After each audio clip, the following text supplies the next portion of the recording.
ಆಂಧ್ರ ಪ್ರದೇಶದ ವಿಶಾಖಪಟ್ಟಣಂನಲ್ಲಿ ಚಲಿಸ್ತಾ ಇದ್ದಂತಹ ರೈಲಿನಲ್ಲಿ ಅಗ್ನಿ ಅವಘಡವಾಗಿದೆ ಎನ್ನುವಂತಹ ಮಾಹಿತಿ ಸಿಗ್ತಾ ಇದೆ.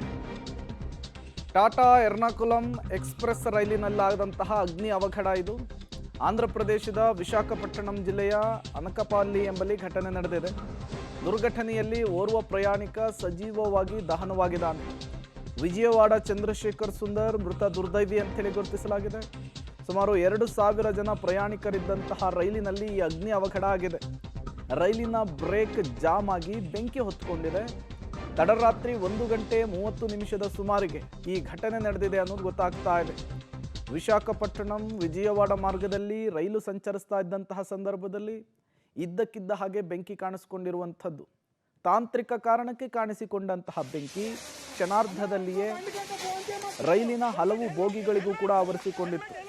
ತತ್ಕ್ಷಣಕ್ಕೆ ಅಲ್ಲಿದ್ದಂತಹ ಪ್ರಯಾಣಿಕರು ಜೀವವನ್ನು ಉಳಿಸಿಕೊಳ್ಳುವುದಕ್ಕೆ ಹೊರಗಡೆ ಜಿಗಿದು ಬಂದಿದ್ದಾರೆ ಅನ್ನೋದು ಗೊತ್ತಾಗ್ತಾ ಇದೆ.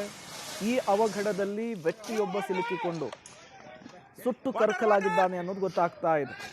ಈ ರೈಲಿನಲ್ಲಿ ಹತ್ತತ್ರ 2,000 ಮಂದಿ ಪ್ರಯಾಣವನ್ನು ಬೆಳೆಸಿದ್ರು.